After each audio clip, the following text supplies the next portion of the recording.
हक अच्छा, पर इसके लिए कोई और मरे तो और अच्छा। तुम भी कोई मंसूर हो जो सूली पे चढ़ो, खामोश रहो। मेरा नाम है मोहम्मद उमर अशरफ और आप देख रहे हैं हेरिटेज टाइम्स। हेरिटेज टाइम्स के इस प्रोग्राम में आज हम बात करेंगे कासिम मंसूर। कासिम मंसूर वो कासिम नहीं है जिनके बारे में हमने पिछले शेर में ज़िक्र किया है। बेसिकली ये जो मंसूर हैं ये 1915 में गदर मूवमेंट, सिल्क लेटर मूवमेंट से इंस्पायर्ड होकर एक तहरीक में हिस्सा लेते हैं और अंग्रेज़ों की गोली का शिकार होते हैं। मामला कुछ यूँ है कि 15 फरवरी 1915 को हिंदुस्तान के सिपाही जो फर्स्ट हिस्सा ले रहे थे अंग्रेज़ों की जानिब से, उन्होंने अंग्रेज़ों के ख़िलाफ़ बगावत कर दिया। ये कहा जाता है कि ये मुस्लिम सिपाही अपने मुस्लिम भाई यानी टर्की के अगेंस्ट नहीं लड़ना चाहते थे और उन्होंने अपनी फ़ौज के साथ धोखा किया। लेकिन जब इस पर रिसर्च कीजिएगा, जब इस पर तहकीक कीजिएगा तो एक चीज़ खुलकर सामने आएगी, वो ये है कि ये धोखा नहीं है, बल्कि ये एक बहुत बड़ा खेल था जो गदर पार्टी और सिल्क लेटर मूवमेंट से जुड़े हुए लोगों ने मिलकर रचा था। 1857 में हिंदुस्तान के सिपाहियों ने अंग्रेज़ों के ख़िलाफ़ बगावत की और हिंदुस्तान के आज़ादी का झंडा के लंबादार हुए, यानी हिंदुस्तान की आज़ादी के लिए उन्होंने बगावत। तो यहाँ पर बात है कि सेम उन्होंने 1915 में भी करने की कोशिश की। इसकी शुरुआत होती है 1912-13 से, जब हिंदुस्तानी अमेरिका और कनाडा में गदर नाम की एक पार्टी की बुनियाद रखते हैं। बेसिकली पार्टी का नाम गदर नहीं था, उनके एक ऑर्गेनाइजेशन था, उसका एक न्यूज़पेपर निकलता था जिसको निकालते थे करतार सिंह सराभा। उन्होंने उसके पहले ही पन्ने में, पहले ही अंक में अंग्रेज़ों के ख़िलाफ़ जंग का ऐलान कर दिया था और उस पेपर का नाम था गदर। वो इतना मशहूर हो गया कि लोगों ने उस ऑर्गेनाइजेशन का नाम ही गदर पार्टी रख दिया। तो ये जो गदर वर्ड है ये 1857 से आया है। 1857 की तहरीक को बहुत सारे लोगों ने गदर कहा है, तो ये उसी से इंस्पायर्ड होकर उन्होंने उसका नाम गदर रखा। और 1914 में, जैसा हम सभी लोग जानते हैं, कि फ़र्स्ट वर्ल्ड वॉर की शुरुआत होती है। हमारे मुल्क पे उस समय जो लोग हाकिम थे, जो लोग हुकूमत कर रहे थे, उन्होंने भी फ़र्स्ट वर्ल्ड वॉर में हिस्सा लिया। तो हिंदुस्तान के इनकलाबी क्रांतिकारी फ्रीडम फाइटर ने एक बहुत अच्छा मौका माना इसे कि हम इन अंग्रेज़ों के ख़िलाफ़ जो लोग लड़ रहे हैं उनको अपना साथी बनाएं, यानी जर्मनी, टर्की। और इसी को लेकर सारी तहरीकें शुरू होती हैं। तो तहरीक की शुरुआत 1905 से आप मान सकते हैं, जब बंगाल के रिवोल्यूशनरी बंगाल के अंदर अंग्रेज़ों के खिलाफ हमलावर थे। बंगाल के क्रांतिकारी जो जुगांतर पार्टी और अनुशीलन समिति चला रहे थे, उन्होंने इस तहरीक को बंगाल में हवा दी। इसके अलावा रास बिहारी बोस, जिन्होंने 1911 के दिसंबर के महीने में अंग्रेज़ों के वायसराय के ऊपर हमला किया था, उनके पूरे टीम ने पंजाब में लगातार सक्रिय हो गए। इन लोगों ने यह ठाना था कि हिंदुस्तान में बगावत करवाएंगे, फौजी बगावत। अम्बाला और उसके आसपास के जितने कैंटोनमेंट थे उसमें इनके लोग आए। इसके बाद करतार सिंह सराभा हो गए, रहमत अली हो गए, अब्दुल्ला हो गए, और इस तरह के बहुत सारे क्रांतिकारी फिलीपींस से, चाइना से, जापान से, कनाडा से, अमेरिका से, ऑस्ट्रेलिया से, इंग्लैंड से हिंदुस्तान की सरजमी पे कदम रखते हैं। और इनका मकसद था ही कि अंग्रेज़ों को लात मार कर के इस मुल्क से भगा देना।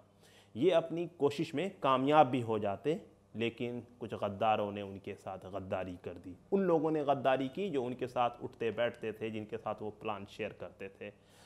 तो इसी तरह से ये पूरा प्लान चौपट हो गया, पूरी तहरीक नाकामयाब हो गई। लेकिन इस तहरीक की सिर्फ एक कामयाबी है, वो है सिंगापुर म्यूटनी, जो 15 फरवरी 1915 को होता है, जिसमें 5th लाइट इन्फेंट्री के जो जवान हैं उन्होंने अंग्रेज़ी फ़ौज के ख़िलाफ़ बगावत कर दी और वहाँ पे उन्होंने सिंगापुर के एक बड़े हिस्से पे कब्ज़ा कर लिया।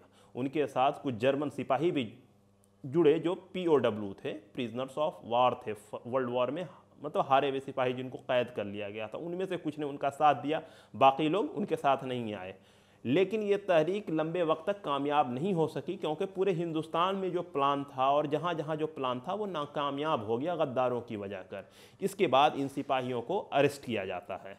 17 फरवरी तक तकरीबन 500 के आसपास सिपाही अरेस्ट कर लिए जाते हैं। अरेस्ट करने वालों में फ्रांस, जापान और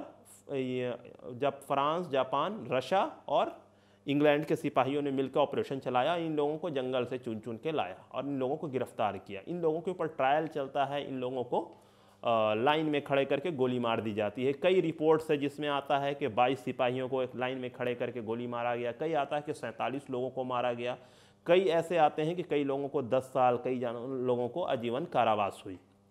तो अलग अलग सोर्सेज हैं, अलग अलग न्यूज़पेपर है, कुछ मार्च के महीने में पब्लिश हो रहे हैं, कुछ मई के महीने में पब्लिश हो रहे हैं। लेकिन इतना तय है कि ये जो पूरा ट्रायल है उन सिपाहियों का लंबे वक्त तक चला है और लगातार उनको कत्ल किया गया है। तो ये जो ज़्यादातर जो सिपाही थे वो हरियाणा के हिसार के थे और वहाँ रोहतक के इलाके के ये सारे सिपाही थे। और इन सिपाहियों को बगावत करने के लिए जिस शख्स ने आमादा किया था उसका नाम था कासिम मंसूर।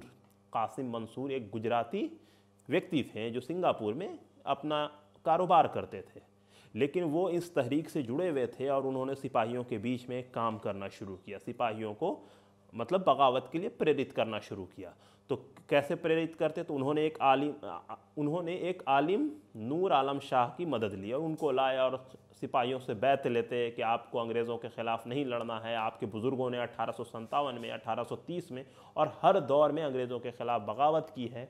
तो इस तरह से कई ऐसी तहरीक थी जिसने इस पूरे जंग को मजबूत किया। ख़ास के दिसंबर में, फरवरी में लगातार तहरीक भी चल रही थी और अलग अलग हिस्से में हिंदुस्तान के हिंदुस्तानी लगातार लड़ रहे थे। तो ये एक बहुत ही बेहतरीन मौका उन्होंने देखा अंग्रेज़ों के ख़िलाफ़ जद्दोजहद करने का और जीतने का। लेकिन शायद किस्मत को ये मंजूर नहीं था, लेकिन यही कहानी जाके सेकंड वर्ल्ड वॉर में कामयाबी की तरफ उन्हें ले जाती है। यानी पहले बार वो नाकामयाब होते हैं और दूसरी बार वो कामयाब होते हैं। उसका एग्जाम्पल कुछ इस तरह से देखिए कि सिंगापुर में उसी दिन 15 फरवरी को सेकंड वर्ल्ड वॉर में ब्रिटिश इंडियन आर्मी हार जाती है जापानियों के सामने।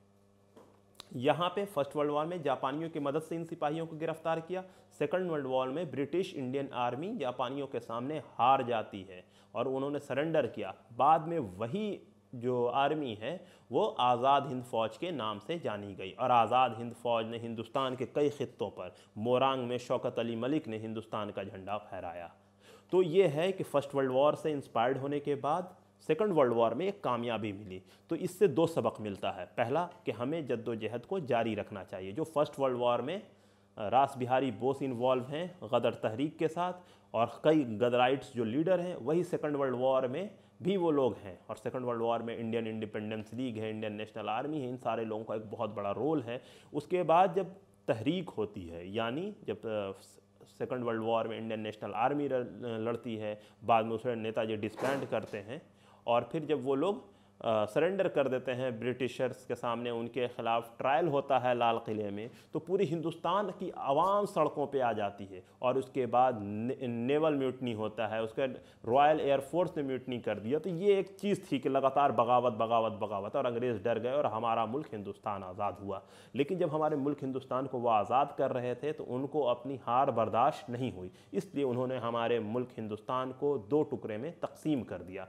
यानी फर्स्ट वर्ल्ड वॉर और सेकंड वर्ल्ड वॉर में हम लोगों ने अंग्रेज़ों के ख़िलाफ़ जो जद्दोजहद की उसका मकसद था पूरा हिंदुस्तान, जो पहले हिंदुस्तान था। लेकिन अंग्रेज़ जाते जाते हमारे मुल्क को बांट के चले गए। तो इस बांटने का नुकसान ये हुआ कि हम कासिम मंसूर के जो कुर्बानी है उनको हम भूल गए। हमने उन सारे लोगों की कुर्बानी को भूल गए जो अलग अलग कम्युनिटी, अलग अलग इलाके से आते थे। तो ज़रूरत इस बात की है कि हम उन तमाम लोगों को याद करें, उन तमाम लोगों की मेहनत को याद करें जिन्होंने इस मुल्क को आज़ाद करने के लिए एक नुमाया कंट्रीब्यूशन, एक नुमाया कोशिश की है। तो हम इसी तरह से आप लोगों के बीच में हेरिटेज टाइम्स के माध्यम से अलग अलग तरह की स्टोरी लेकर आएंगे ताकि आपको हमारे बुज़ुर्गों की जो कुर्बानी है इस मुल्क हिंदुस्तान को आज़ाद करवाने में वो आपको पता चले। अगर आपको हमारा ये वीडियो पसंद आया हो तो हमारे YouTube चैनल को ज़रूर सब्सक्राइब करें। अगर आपकी कोई राय है तो हमारे कमेंट बॉक्स में ज़रूर दें। बहुत बहुत शुक्रिया।